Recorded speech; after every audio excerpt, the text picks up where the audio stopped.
Ladies and gentlemen, please welcome Missouri Senator Josh Hawley.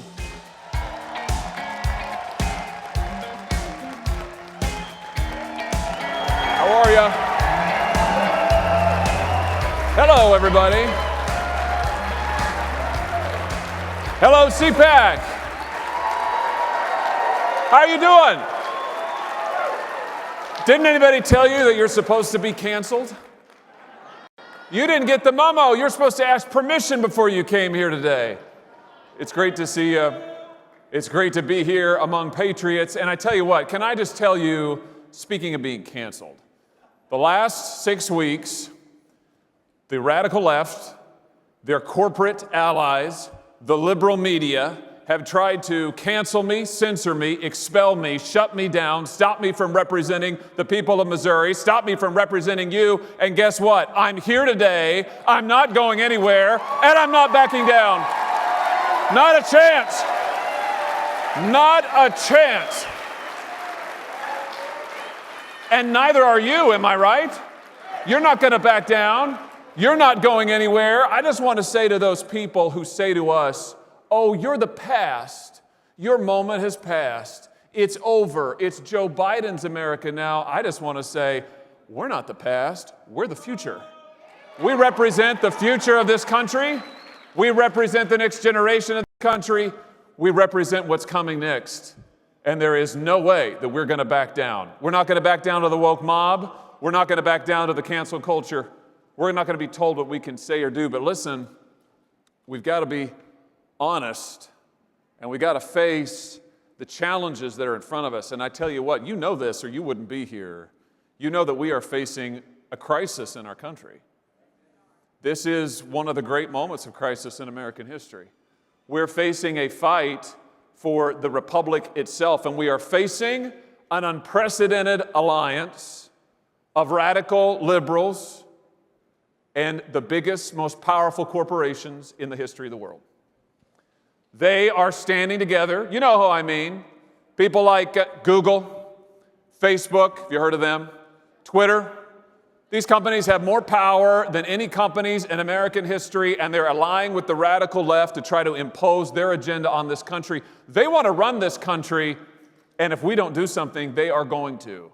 And we've got a word for that. It's called oligarchy.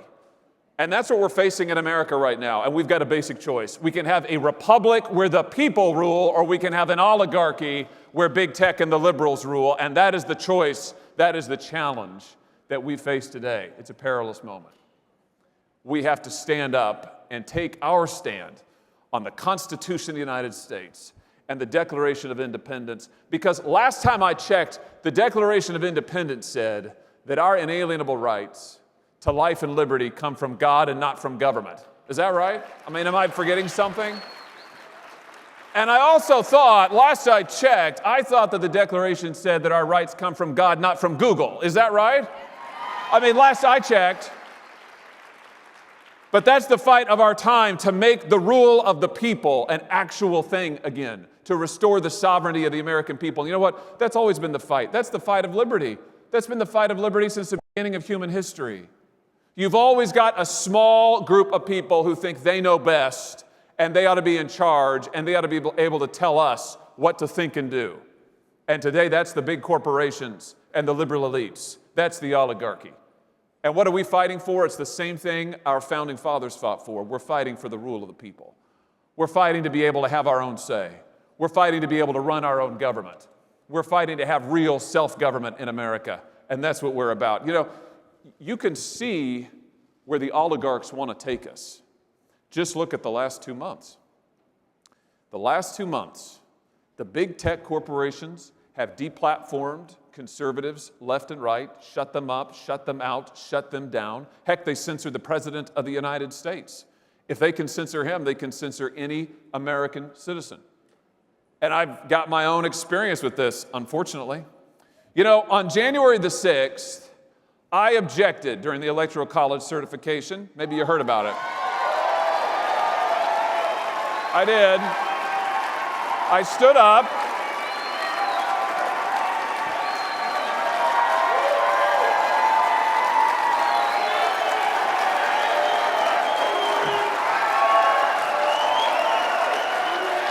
I stood up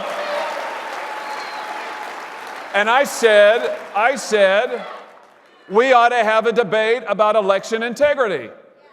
I said it is the right of the people to be heard, and my constituents in Missouri want to be heard on this issue. And so I did what, by the way, our Democrat friends, my Democrat colleagues have done in every single election where a Republican president has won for the last 20 years. Do you know they've objected to 11 different states in certifications over the last 25 years, 3 different presidential elections? So I did that, and I said I want to have a debate on election integrity. And what was the result of that? You know what the result was. I was called a traitor. I was called a seditionist. The radical left said I should be resigned, and if I wouldn't resign, I should be expelled from the United States Senate. Well, as I said a moment ago, I'm not going anywhere. I'm staying right here. I'm going to stand up for you. Because if we can't have free and open debate in this country, we're not going to have a country left. If we can't have free and open debate according to the laws in the United States Senate, what good is the United States Senate? Why do you send anybody to Washington at all? I thought it was an important stand to take. And for that, the left has come after me. They've tried to silence me. They canceled a book I was writing called The Tyranny of Big Tech. These people have no sense of irony. Still going to get published, by the way. It'll be out soon. Not long to wait. They did all of that. It didn't work. But listen, that's just a slice of what they've done. A lot of people have had it a lot worse. I mean, they made lists of Trump voters. You know this. You can find online. Lists of Trump voters so they could go and try to punish them. One outfit in Washington's keeping a list of everybody who ever worked for Donald Trump, including White House interns, to try to make sure they can never get another job in Washington again. I was struck by this story about a gal named Cara DeMoplin. She's a lady with a business online. She does a consulting on how to get babies to sleep. Now listen, before you say, what do we care about that? I've got 3 little kids at home, including a newborn. My baby Abigail, my wife and I welcomed her on November the 9th, so she's just over 3 months old. Thank you. So we're really interested in sleep. I can tell you, the Hawley household, we care about sleep. My wife knew of this gal, Cara DeMoplin, who had an Instagram online thing where she counseled people on how to get their babies to sleep. It was great. She had like 4 million followers. What happened? She supported Donald Trump. So what did they do? They came after her. Tried to shut down her accounts, tried to run her out of business. I just heard this morning, that a Christian worship leader at a church in this country who has worship albums he put out, he just got a call this morning from his corporate distributor, and they told him they're not going to distribute his next album. What was his sin? He supported Donald Trump in the election. This is what corporate America and the radical left is doing. This is what they're doing left, right, and center. And they're going to keep on doing it unless we do something about it. Now, the real question is, how do we get here? How do we get to this point that these oligarchs, these massive corporations in hock with the left, can do what they're doing? And you know the answer to that.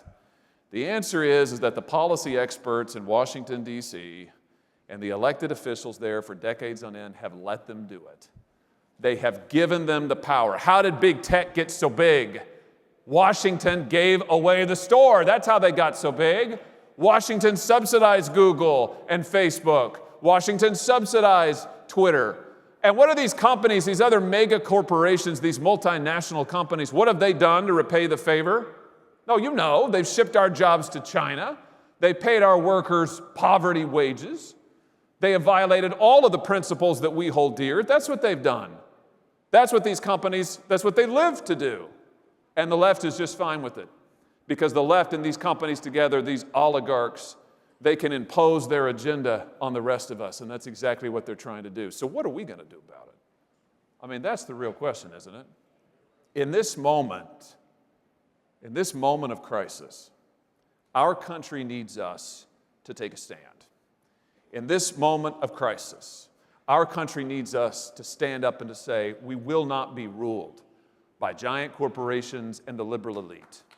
We will not be told what to do by these modern-day oligarchs.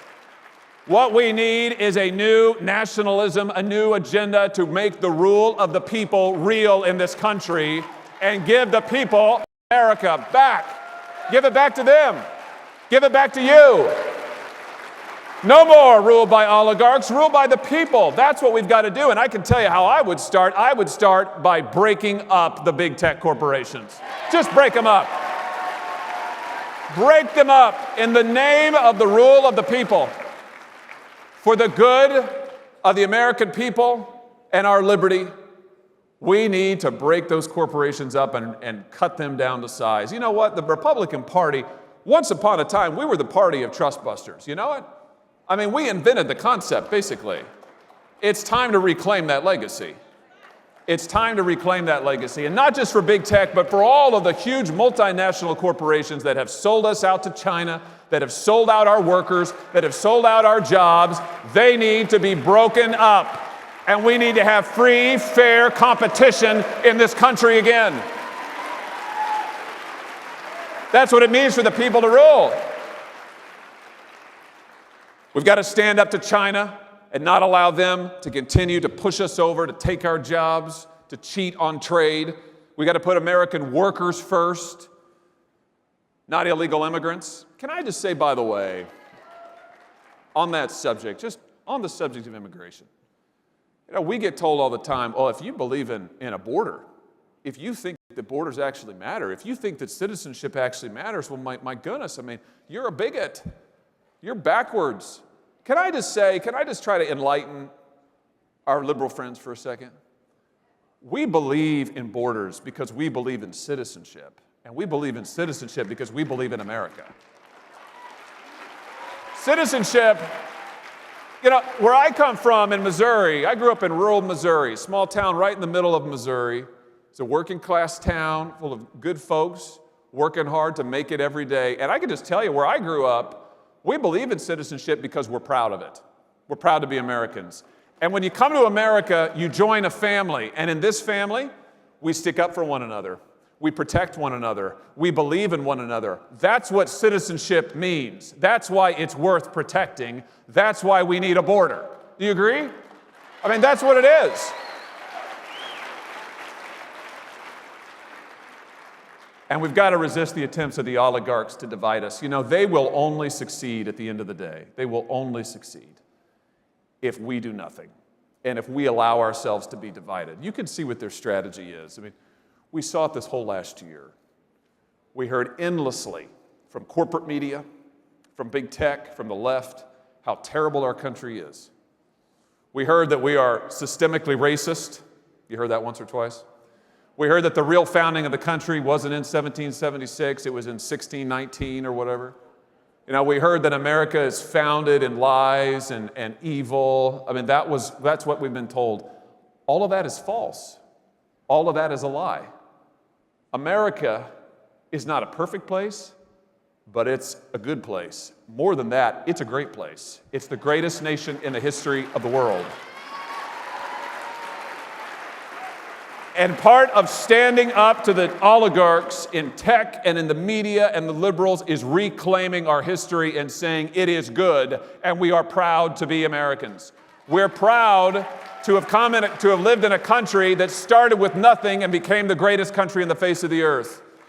We're proud to live in a country that liberated slaves, that liberated a continent that was under the thumb of Nazi dictatorship, that rebuilt the entire world after a world war. We did all of that. This nation did all of that. And are we perfect? Of course we're not perfect. It's like your pastor says at church. Have you heard this? He said, have you ever been to a perfect church? The answer, I mean, I haven't ever been. Maybe you have. The answer is no, of course not. Why? Because it's full of people. You know, every church is full of people. America's full of people, but it's full of good people. It's full of good people who continue to seek the light and continue to strive towards that more perfect union. Now, my friends, it's up to us to stand up and to remind our fellow Americans of what we believe together, of what we love together, and to tell the oligarchs who want to rule this country that their day has passed, that we are going to stand for the liberty that our forefathers fought and died for, and we are going to make it real again in this day. We can do it. We can do it. You know, it seems now in this moment like the oligarchs and their allies are so powerful, but the truth is that the strength of America is always in the unheard voices of its people all across this great land. The strength is in you. The strength is in us together. And I just want to close with a line I've thought a lot about, a quote from Daniel Webster, who in some trying years of his own that he knew, a trying time before the beginning of the Civil War, he used to end his speeches in the United States Senate by saying, "Union now, union forever." What he meant was that for those who said that America's time had passed, that the country was hopelessly divided, that it was irredeemable, sound familiar?